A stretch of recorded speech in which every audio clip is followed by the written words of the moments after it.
आज की कहानी है राजा की चिंता। प्राचीन समय की बात है। एक राज्य में एक राजा राज करता था। उसका राज्य खुशहाल था, धन धान्य की कोई कमी नहीं थी। राजा और प्रजा खुशी खुशी अपना जीवन यापन कर रहे थे। एक वर्ष उस राज्य में भयंकर अकाल पड़ा। पानी की कमी से फसलें सूख गई। ऐसी स्थिति में किसान राजा को लगान नहीं दे पाए। लगान प्राप्त न होने के कारण राजस्व में कमी आ गई और राजकोष खाली होने लगा। ये देख राजा चिंता में पड़ गया। हर समय वह सोचता रहता कि राज्य का खर्च कैसे चलेगा।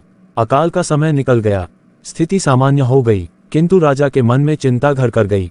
हर समय उसके दिमाग में यही रहता कि राज्य में पुनः अकाल पड़ गया तो क्या होगा। इसके अतिरिक्त भी अन्य चिंताएं उसे घेरने लगी। पड़ोसी राज्य का भय, मंत्रियों का षड्यंत्र जैसी कई चिंताओं ने उसकी भूख प्यास और रातों की नींद छीन ली।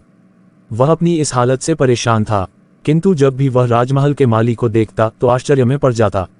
दिन भर मेहनत करने के बाद वह रूखी सूखी रोटी भी छक कर खाता और पेड़ के नीचे मजे से सोता। कई बार राजा को उससे जलन होने लगती। एक दिन उसके राजदरबार में एक सिद्ध साधु पधारे। राजा ने अपनी समस्या साधु को बताई और उसे दूर करने सुझाव मांगा। साधु राजा की समस्या अच्छी तरह समझ गए थे। वे बोले, राजन, तुम्हारी चिंता की जड़ राजपाट है। अपना राजपाट पुत्र को देकर चिंता मुक्त हो जाओ। इस पर राजा बोला, गुरुवर, मेरा पुत्र मात्र 5 वर्ष का है, वह बोध बालक राजपाट कैसे संभालेगा। सेमीकोलन। तो फिर ऐसा करो कि अपनी चिंता का भार तुम मुझे सौंप दो। साधु बोले। राजा तैयार हो गया और उसने अपना राजपाट साधु को सौंप दिया। इसके बाद साधु ने पूछा, अब तुम क्या करोगे। राजा बोला, सोचता हूं कि अब कोई व्यवसाय कर लूं, लेकिन उसके लिए धन की व्यवस्था कैसे करोगे। अब तो राजपाट मेरा है, राजकोष के धन पर भी मेरा अधिकार है, तो मैं कोई नौकरी कर लूंगा। राजा ने उत्तर दिया, ये ठीक है, लेकिन यदि तुम्हें नौकरी ही करनी है तो कहीं और जाने की आवश्यकता नहीं, यही नौकरी कर लो। मैं तो साधु हूँ, मैं अपनी कुटिया में ही रहूंगा। राजमहल में ही रहकर मेरी ओर से तुम ये राजपाट संभालना। राजा ने साधु की बात मान ली और साधु की नौकरी करते हुए राजपाट संभालने लगा।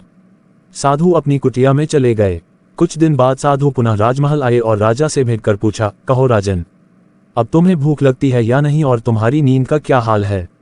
सेमीकोलन। गुरुवर, अब तो मैं खूब खाता हूँ और गहरी नींद सोता हूँ। पहले भी मैं राजपाट का कार्य करता था, अब भी करता हूँ। फिर ये परिवर्तन कैसे, ये मेरी समझ के बाहर है। राजा ने अपनी स्थिति बताते हुए प्रश्न भी पूछ लिया। साधु मुस्कुराते हुए बोले, राजन, पहले तुमने काम को बोझ बना लिया था और उस बोझ को हर समय अपने मानस पटल पर ढोया करते थे, किंतु राजपाट मुझे सौंपने के उपरांत तुम समस्त कार्य अपना कर्तव्य समझकर करते हो। इसलिए चिंता मुक्त हो। कहानी से सीख, जीवन में जो भी कार्य करें अपना कर्तव्य समझकर करें, न कि बोझ समझकर। यही चिंता से दूर रहने का तरीका है।